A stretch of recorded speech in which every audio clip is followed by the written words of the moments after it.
Hi, this is Brent the Climate Guru. We're in Pine Island, Florida, just off the Gulf Coast near Fort Myers. Pine Island is the most beautiful island in the Gulf Coast of Florida. It's just a beautiful little island, 17 miles long, 3 miles wide. It was mostly forgotten by time and by the rapid development of cities and sprawling suburbs along Florida's coastal areas. Pine Island's still got an old, rural Florida atmosphere. Most of it's still undeveloped and still has a lot of the old pine forest for which it was named. The shorelines are thick with mangrove forest. You can see the mangrove forest behind me. They grow in brackish water mixed with salt and fresh and provide a very rich environment for so many marine species. Pine Island still has the look and atmosphere of the old Gulf Coast of Florida. 100 years ago, families lived in small fishing villages and on the many small islands in Pine Island Sound. Pine Island Sound is the body of water just to the west of Pine Island, going in the direction of the Gulf. And it's blocked and protected by the barrier islands of Sanibel Island, Captiva, and Cayo Costa. 100 years ago, families lived in these small fishing villages on the many small islands in Pine Island Sound, the body of water on its western side. They built fishing shacks. They built ice jacks to store the fresh fish, mostly mullet, that abounded in the very rich waters. Pine Island Sound, the body of water, is a coastal estuary with fresh water that flows from the mainland rivers. Peace River that flows into Charlotte Harbor, just to the north of here, and then the Calusa River that flows from the Florida mainland into San Carlos Bay. Mixes with salt water that comes in from the Gulf of Mexico through the barrier islands. It comes in through the passes of the barrier islands that protects the Pine Island Sound from the winds and powerful waves of the Gulf of Mexico. And the shallow estuary, mixed of salt and fresh water, teems with marine life. Estuaries are very rich with marine life, mixed of salt and fresh water, crabs, fish, many shore and wading birds, oyster beds abound. And what covers most of the bottom of Pine Island Sound are seagrass beds, which is one of the richest marine environments anywhere in the world. It's where juvenile fish and crabs hide from predators and can grow. And the seagrass beds stabilize the bottom sediments. They are actually underwater flowering plants that grow in the upper sunlit layers of the estuary. Like land plants, they engage in photosynthesis, they absorb carbon, and they emit oxygen. At the water's edge of Pine Island, all the other little islands within Pine Island Sound, you'll find mangrove forests like the ones behind me. And they grow in salt water. The red mangroves in particular have very tall root structures, and they filter the salt through their roots. And they also emit salt in the leaves in the upper parts of the tree. And the important thing about mangroves is that they are the nursery for juvenile fish that mature and populate the entire region. It's where the fish spawn, juvenile fish and crabs are born, and they can live there and develop protected from predators. Coastal birds, where we have many, use them for rookeries and foraging areas. Inward of the mangroves on Pine Island and all the other little islands around are salt marshes, which are flooded or dried out as the tides come in and go, and they're prime feeding areas for many animals. In Pine Island Sound and the islands surrounding it, we have bald eagles, osprey, and you can see a lot of osprey, red-shouldered hawk, which I saw one this morning, brown pelicans. And coming down in the boat yesterday, we saw white pelicans, which I've never seen before. They're much bigger than brown pelicans, and they congregate on islands, small islands in the Sound, where they spend the winter. We also see the snake birds that actually dive underwater, swim underwater, have long necks, and catch fish. There's many gulls and terns, wading birds everywhere. The great egret, ibis, the great blue heron, the roseate spoonbill, the most colorful, beautiful bird with a sort of a spoon-shaped snout that moves back and forth in the water to catch its prey. And these are in the mangroves around Pine Island. Also, we see the wood stork and the kingfisher. There's so many kinds of fish that abound in Pine Island Sound estuary. It's so rich. We have snook, redfish, sea trout, mangrove snapper, flounder, even seahorses. There are many black-tip sharks and bull sharks. Bull sharks can live in both fresh and salt water, and even stingrays. Pine Island Sound is known for its huge schools of mullet that have been important for very many years for the commercial fishing in Pine Island Sound. The fishermen at first smoked them to preserve them, and early years shipped them to Cuba, which is only about 100 miles away. And that later on, they were iced and put on trains in nearby depots and sent north to the markets. We also have large populations of manatees, and they grow up to 13 feet long, and they feed on the seagrass meadows on the bottom of Pine Island Sound. There's bottlenose dolphin. They abound in the Sound and the Gulf waters outside of the Sound, in the open Gulf of Mexico. They often play alongside boats. Yesterday, when we were coming down in my boat, we had several porpoise that swam alongside the boat and played. Sailors have always say they're good luck. Pine Island Sound is very rich in crustaceans. Blue crabs, stone crabs are very important commercially.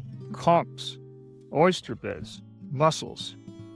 In the rivers that come into the Sound, we have many alligators. And at the mouth of the rivers that live in brackish water are crocodiles, which are very endangered species in Florida. In the rivers that come into the Sound, Peace River, Calusa, we have river otters. And let's not forget the turtles. We have the Atlantic loggerhead turtle. It grows up to 3 feet long. It can weigh 300 pounds. It nests on nearby Sanibel Island and Captiva beaches. A soft-shell turtle and striped mud turtle, they live in the freshwater ponds on Pine Island. And on the dry areas of the pine woods, we have Florida box turtles, which can live 100 years.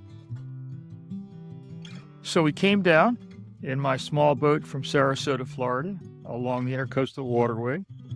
It's about a 37-mile trip to Pine Island from Sarasota. It was about 3.5 hours in the boat. And we passed through Lemon Bay, then across Charlotte Harbor on the inside of Boca Grande, which is the large opening from the Gulf of Mexico into Charlotte Harbor and Pine Island Sound. The trip took about 3 hours at a moderate speed. You can see on the map here that we have a Google Earth. You can see Pine Island Sound. You can see Sarasota to the north, Lemon Bay, and then coming into Boca Grande, and then on to further south into Pine Island Sound. You can also see on this map that we've prepared the little islands that abound in Pine Island Sound, where they have had fishermen over the years, native Indians, which we'll talk about, and where the first pioneer families lived, built fishing shacks and ice houses to preserve their catch, mostly mullet.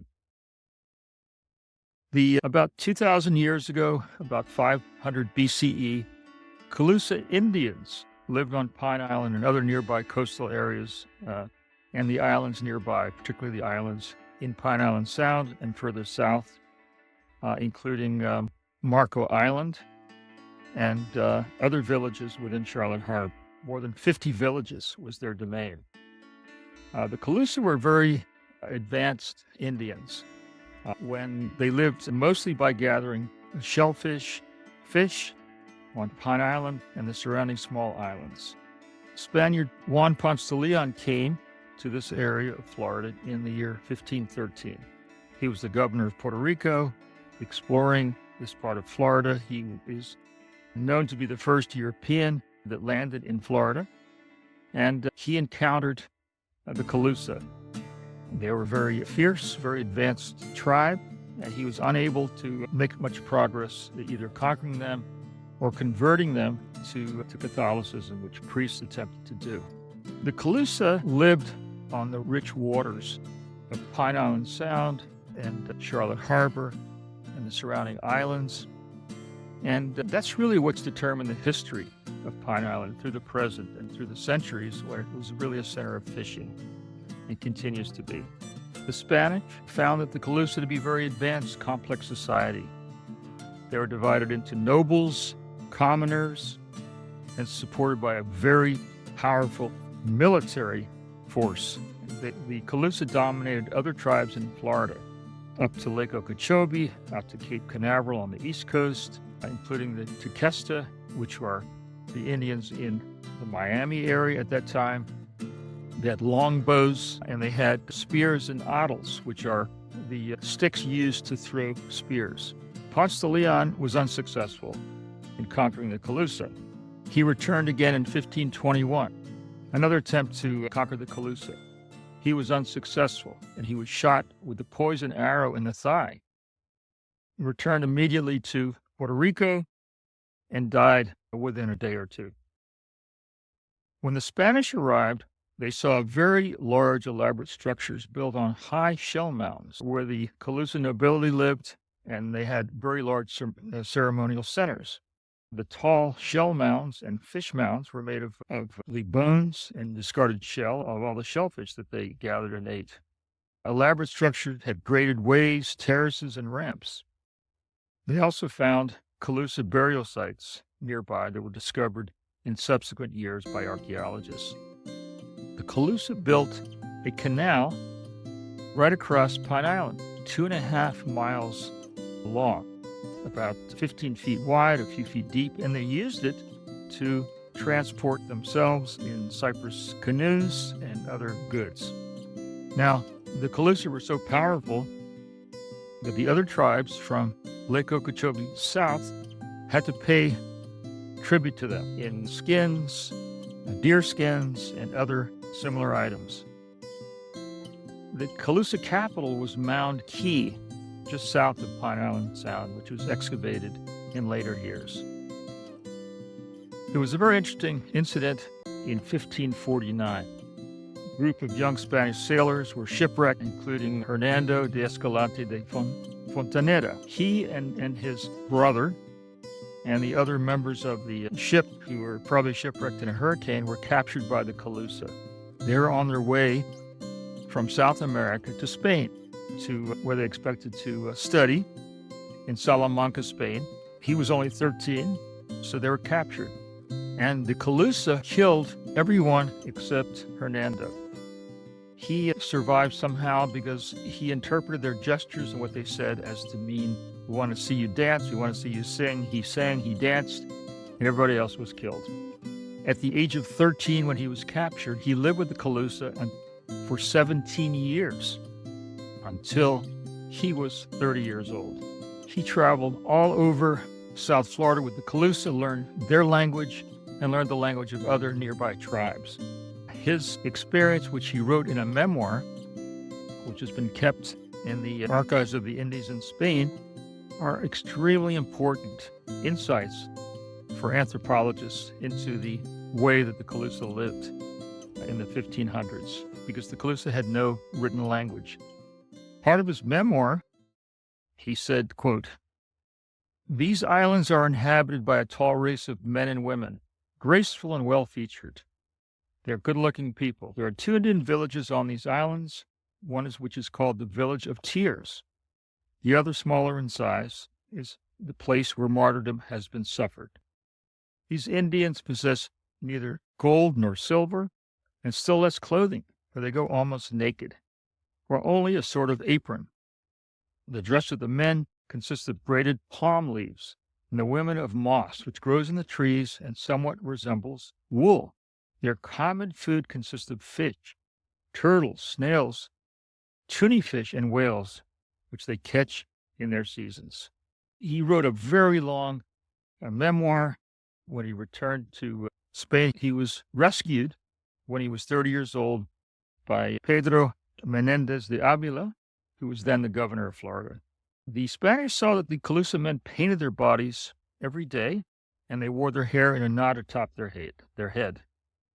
They're tall. The Spanish, all Europeans were very short, 5 foot, 5'2", and they noted the Calusa men were like 5'7". The women 5'4". Very tall, good-looking people. They saw that they pierced their ears with ornaments, painted their bodies every day, and they saw very complex rituals conducted by the Calusa spiritual leaders. They had very large religious processions of hundreds, singing, elaborate art, painted wooden masks, beautifully carved wooden animal heads that were excavated in 1895 and 1896 by the Smithsonian Frank Hamilton Cushing, who came to Pine Island and nearby Key Marco, where they found all of these wooden artifacts underground in the marsh, which they dug up. And unfortunately, he had a young photographer and artist with him who made paintings of these artifacts. Colorful masks that you can see, elaborately carved wooden spears, clubs set with shark's teeth as weapons, wooden bowls, tools made from bone, hardwood, and shells. Magnificent things that are now in the Smithsonian Institute. On Pine Island, there were Calusa settlements in an area called Pineland, which is a complex archaeological site, which was excavated by archaeologists in the 1980s. It's a little settlement called Pineland. It was donated by the Rendell family to the state of Florida as an archaeological site. The Calusa had a nearby freshwater source and remained 2 large shell mounds, which are called shell middens. They found many artifacts of the 1980s, which are on display at the Florida History Museum in Gainesville. The Calusa resisted the attempts by Spain to conquer them for 200 years until the 1700s, which speaks to their fierceness, their resistance. And if you look at the other native peoples in Mexico, in Central America, in Peru, the Spanish conquered them within 30 or 40 years between the diseases and the capturing them, overworking them, and the fierce war that they conducted against them. But the Calusa survived for 200 years. Finally, they succumbed in the early 1700s to European diseases like all Native Americans did. They were also captured as slaves, like many other Native people were in the Bahamas and other places, to be brought to Cuba, to Puerto Rico, to Santo Domingo, to work in agriculture and in mines. The English, who were at war with the French and Spanish over who controlled parts of North America, including Florida, the English armed Creek and Yamasee Indians from the north. They were from Georgia, Alabama. They eventually became Seminoles. They armed them with rifles. And of course, the Calusa had no weapons, no firearms. And these Indians enslaved the Calusa, captured them to work in Cuba, in mines and agriculture. And they were even sold in the slave markets in Charleston, where many African slaves were sold. By 1711, 200 years after they were discovered by the Europeans, the Calusa had pretty much succumbed to destruction from violence, disease. And the last Calusa were seen in 1763, a couple of them as they were sold into slavery in Cuba. We have no Calusa left in Florida. The Native Indians in South Florida are Miccosukee and Seminoles, who are descendant of Indians that came down in the 1700s from Georgia and from Alabama. So after the Calusa were decimated, Pine Island was pretty much abandoned for 100 years. There was no one here. Finally, in the late 1700s and early 1800s, Cuban fishermen came into the area and made small settlements and began to fish and export fish to Cuba. Spain ceded Florida to the United States in 1822. And so more and more North Americans came in to establish small fishing villages. In the 1830s, Cubans came in to build huts and establish fishing villages on Sanibel Island and other small islands in Pine Island Sound. And some of the Cubans married local indigenous women, and they grew families. We can see pictures of some of those families. The Padilla family, in particular, We have a beautiful photograph of them made up of North Americans and also natives. The Seminole Wars began in the early 1800s as the United States was determined to remove Seminoles, black Seminoles, and runaway slaves from Central and North Florida. And most of the natives were removed, mostly to Oklahoma reservations. Florida became a state in 1845, and more white settlers came into the area. On Sanibel Island, they tried crops, growing hemp for rope didn't work too well, and fishing really is what the families relied upon, including the Padilla family. They used nets to fish, unlike the early Spanish and other Europeans who used lines and hooks. But the Calusa were very clever the way they fished, and they made nets out of fibers from coconut trees that they spun. And so the Europeans copied them and began to make nets to catch much larger numbers of fish. The Pine Island developed somewhat. There was a lighthouse built in the southern end of Sanibel Island in 1884. More settlers came in. They continued fishing, and they began shipping ice north from Punta Gorda on the inside of Charlotte Harbor. They began to ship fish north by train with ice. A big hotel was built in 1886, the San Carlos Hotel, which is no longer there. By World War I, only 100 people lived on Pine Island, and a bridge was built over to the island in 1926, and Pine Island got electric service in 1941. The population grew to a few thousand. As Pine Island's population grew to a few thousand, roads were built, causeway was built over in 1926, and a lot of the shellfish beds and the middens, which were made up of mounds of discarded shellfish and fish bones by the Calusa, they were mined. They actually mined these and used them as beds for roads and for housing development. Unfortunately, a lot of this was destroyed. Now, Pine Island, for its name, was covered with pinelands and subtropical mangroves and palmetto surrounding it. Also, the tall, stately sable palm, which is Florida's native tree. Pine Island is special because it's surrounded by water on all three sides, and there's no frosts that occur. Farmers in South Florida have to worry about frosts a few times in the winter, but Pine Island never has freezing temperatures, so it's very popular with fruit groves, orchards, and tree nurseries. They grew palms to sell for landscaping and so on. And much of the forests on Pine Island were felled. They were logged in the early 1900s. Much of the mangrove forests were destroyed, and the wetlands drained and filled.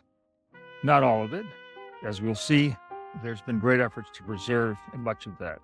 As they built the causeway, they created islands called Matlacha, the area that comes over from the mainland into Pine Island, and they used the Calusa mounds and oyster beds to dredge and fill to create these islands to build the causeway across. They also dug up oyster beds to use as fill. In the last 100 years or so, about 80% of the native slash pine and palmettos have been cleared for housing and these forests. 8% has been preserved by local organizations, and about 12% still remain under pressure. Beginning in the 1970s, some local groups on Pine Island, especially the Calusa Land Trust, a group of local volunteers and families and small business people, saw the remaining pine and mangrove forests were under threat of destruction for development, and they began to take measures to preserve them. They didn't want Pine Island to become an extension of Cape Coral, which is the mainland area across the causeway, which today is all suburbs, heavy home development, like much of Florida that has undergone so much growth. They wanted Pine Island to remain that special rural fishing community that it had been for hundreds of years. So the Calusa Land Trust, since the 1970s, have acquired over 2,400 acres of native wetlands, pine forests, and they help protect 2/3 of the mangrove forests that surround Pine Island on its shore. Today, they manage 67 parcels of land, and they recognize mangroves as very important elements. That's where young fish have their nurseries, where they grow. So we're with John and Lester from the Calusa Land Trust. It's 420 acres. It was purchased in 9 separate steps. Most of it is mangroves. It was intended as an extension of the St. Jude Harbor subdivision, which is where I live. It was a housing development. It was another 200 homes. We're going to go through the St. Jude Nature Trail, which was St. Jude Boulevard extended. And it was to have I think a Circle K, high rise, whatever, more development. And instead, we have 420 acres never to be developed. And we got some gorgeous, these red mangroves. These are red mangroves. We're in an estuary, and an estuary defined is where salt water meets fresh water. And it's probably in life the most prolific places on the planet.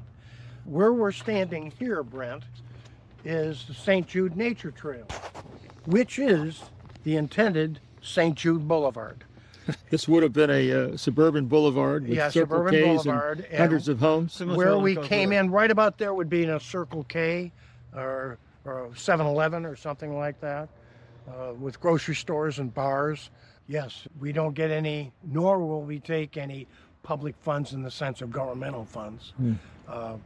We've helped assist the county and the state in acquiring property in their name. So we're all volunteers, all supported by Pine Islanders. And St. Jude Boulevard is, by definition, a boulevard. You're probably in the center of St. Jude Boulevard right now. This is a neem, N-E-E-M, which is a tropical deciduous tree.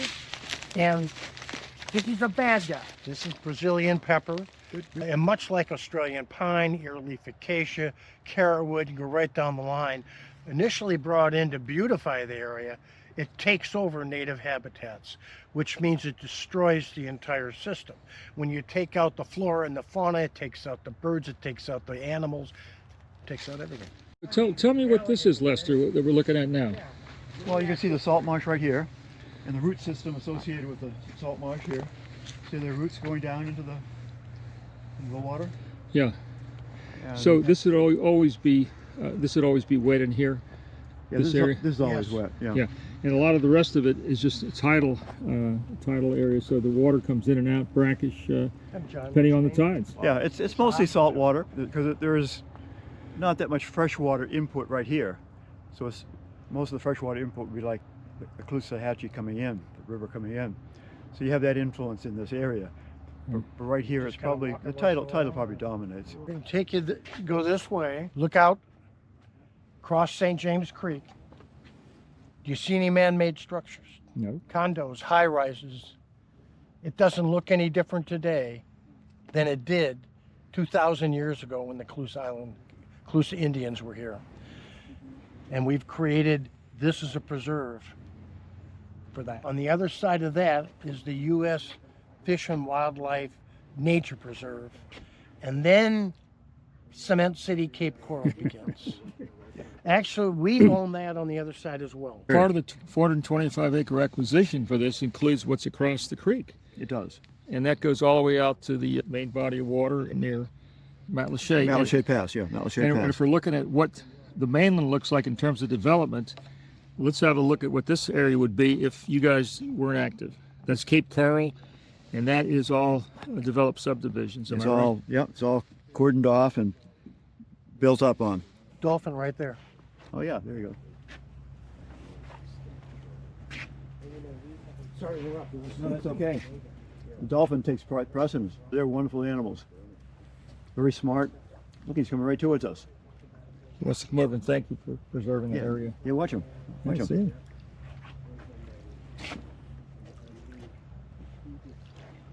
Come here, baby. Hi. Nice. Yeah. Oh, look, he feels very cheerfully. Yeah. Yeah, this is their favorite fishing area. Certainly. You pass through and go into the area right there. Yeah. They play. Isn't that cool? Coming for another turn. Yeah, he knows we're here and we're playing for him. And the other big Yeah, they can see here. the manatees. That's why the Manatee Pass is named up above at the northern end of this creek. Manatees that come in, and they're 1,000-pound animals that come in. He's not fishing, he's playing. What a gorgeous piece of property. Yeah, And it's as great you right say, here to It's kayak. the way And it was thousands of years ago, and it's going to stay that way. Don't make us look too favorable. We don't want people moving here, okay? I bet you I see a bald eagle every day.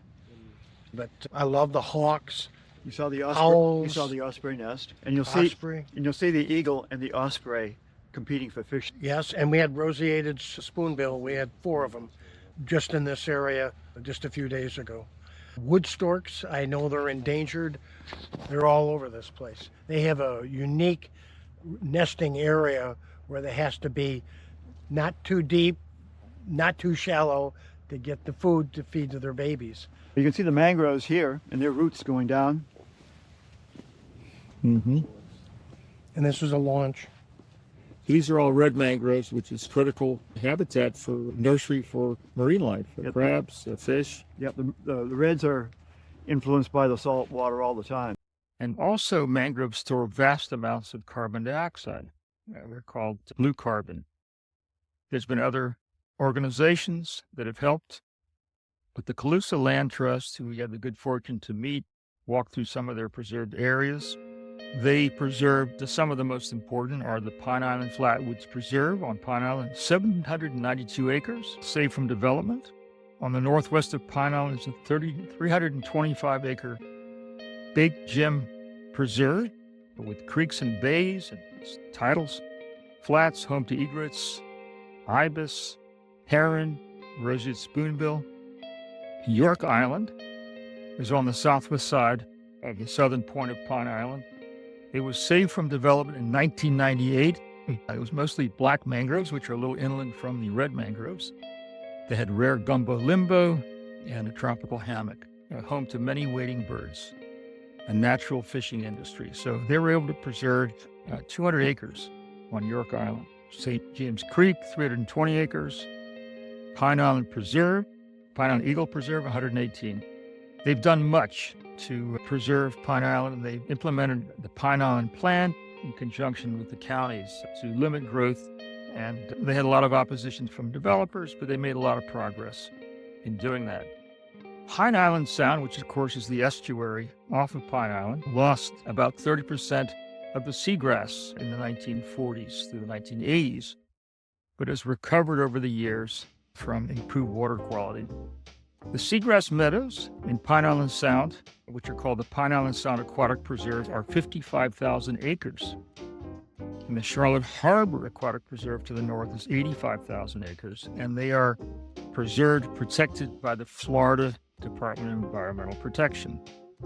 There are also some very well-known national wildlife preserves in the surrounding area. On nearby Sanibel Island, in 1945, the Ding Darling National Wildlife Reserve was established. It protects 6,000 acres from what was going to be a housing development, and it's the largest preserve of mangroves in the U.S., known for the population of spectacular migratory birds. The Pine Island Wildlife Preserve was established in 1908 by President Teddy Roosevelt and protects 603 acres on 17 islands, mostly the little islands in the north half of Pine Island Sound. There are many wading, diving birds, and colonial rookeries. We talked about Matlacha, which is the island created from fill for the Causeway coming across, and that is a national wildlife refuge of 500 acres on 23 islands. So much has been lost, but much is being preserved and has been preserved. Wetlands, mangrove, salt marshes were lost from development, and forests were cut down, but thanks to the dedication of local individuals and groups, in particular the Calusa Land Trust, their dedication for the last several decades. Much of Pine Island Sound, pine forests, mangroves have been preserved. They're teeming with wildlife, and future generations can enjoy them. Pine Island Sound and Pine Island itself have been preserved.